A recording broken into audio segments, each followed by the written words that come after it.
ನಮ್ಮ ಜೋಗಿ ಪ್ರೇಮ್ ಅವರು ಡೈರೆಕ್ಷನ್ ಮಾಡಿದ ಈ ಕೆಡಿ ಸಿನಿಮಾ ನೋಡಿದ ಮೇಲೆ ನನ್ಗನ್ಸಿದ್ದು ಏನಪ್ಪಾ ಅಂದ್ರೆ ಯಾವುದೇ ಎಕ್ಸ್ಪೆಕ್ಟೇಷನ್ ಇಲ್ಲದೆ ಈ ಸಿನಿಮಾ ನೋಡಿದ್ರೆ ಖಂಡಿತ ಈ ಸಿನಿಮಾ ಇಷ್ಟ ಆಗುತ್ತೆ. ಒಂದೊಳ್ಳೆ ಮಾಸ್ ಮಸಾಲಾ ಸಿನಿಮಾ ಅಂತಾನೆ ಹೇಳ್ಬೋದು. ಇನ್ನು ಈ ಸಿನಿಮಾದ ಕತೆ ವಿಚಾರಕ್ಕೆ ಬಂದ್ರೆ 1975ರಲ್ಲಿ ಬೆಂಗಳೂರಿನಲ್ಲಿ ಒಬ್ಬ ಡಾನ್ ಇರ್ತಾನೆ. ಅವನ ವಿರುದ್ಧ ಒಬ್ಬ ಅಮಾಯಕ ವ್ಯಕ್ತಿ ಕಾಳಿ ಯಾವ ತರ ರಿವೆಂಜ್ ತೀರಿಸ್ಕೊಳ್ತಾನೆ ಅನ್ನೋದೇ ಈ ಸಿನಿಮಾದ ಕತೆ.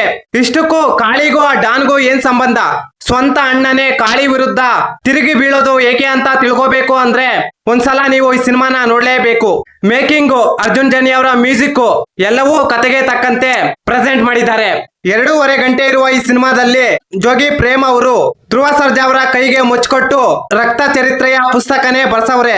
ಆ ಪುಸ್ತಕದಲ್ಲಿ ಬರುವ ಕ್ಯಾರೆಕ್ಟರ್ಗಳು, ಅವರಿಗೆ ಕೊಟ್ಟಿರುವ ಎಲಿವೇಶನ್, ಒಂದೊಳ್ಳೆ ಕಮರ್ಷಿಯಲ್ ಸಿನಿಮಾಗೆ ಏನೆಲ್ಲ ಬೇಕೋ ಅಷ್ಟು ಮಾಸ್ ಮಸಾಲಾ ಈ ಸಿನಿಮಾದಲ್ಲಿ ಇದೆ.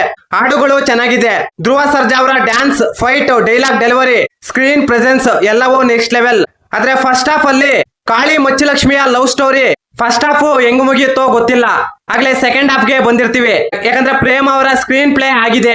ಇಡೀ ಸಿನಿಮಾದಲ್ಲಿ ಕಾಳಿದಾಸ ನರಕ ದರ್ಶನ ತೋರಿಸಿದ್ದಾರೆ. ಈ ಸಿನಿಮಾದಲ್ಲಿ ಕಾಳಿದಾಸನ ಕ್ಯಾರೆಕ್ಟರ್ ಹೈಲೈಟ್ ಆದ್ರೆ ಕ್ಲೈಮ್ಯಾಕ್ಸ್ ನಲ್ಲಿ ಆ ಸುನಾಮಿ ಎಂಟ್ರಿ ಕೊಟ್ಟ ಮೇಲೆ ಕಾಳಿದಾಸನನ್ನೇ ಮರ್ತೋಗ್ತೀರಾ. ಕೇವಲ 2 ನಿಮಿಷದ ಒಂದು ಕಾಲ ಭೈರವನ ಕ್ಯಾರೆಕ್ಟರ್ ಇಡೀ ಸಿನಿಮಾನೇ ಕಬ್ಜಾ ಮಾಡುತ್ತೆ.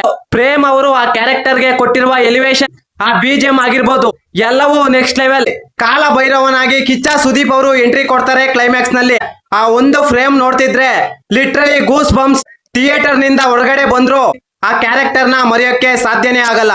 ಇಷ್ಟಕ್ಕೂ ಈ ಕಾಳಿದಾಸನಿಗೂ ಕಾಲ ಭೈರವನಿಗೂ ಏನು ಸಂಬಂಧ ಅಂತ ತಿಳ್ಕೋಬೇಕು ಅಂದ್ರೆ ಈ ಸಿನಿಮಾದ ಮುಂದುವರೆದ ಭಾಗ ಪಾರ್ಟ್ 2ಗೆ ಲಿಂಕ್ ಮಾಡಿದ್ದಾರೆ. ಫೈನಲ್ ವರ್ಡಿಕ್ಟ್ ಏನಪ್ಪಾ ಅಂದ್ರೆ ಸಿನಿಮಾ ಎಲ್ಲೂ ಬೋರ್ಡ್ಸಲ್ಲ, ಒಂದೊಳ್ಳೆ ಕಮರ್ಷಿಯಲ್ ಸಿನಿಮಾ ನೋಡ್ದಂಗೆ ಫೀಲ್ ಕೊಡುತ್ತೆ.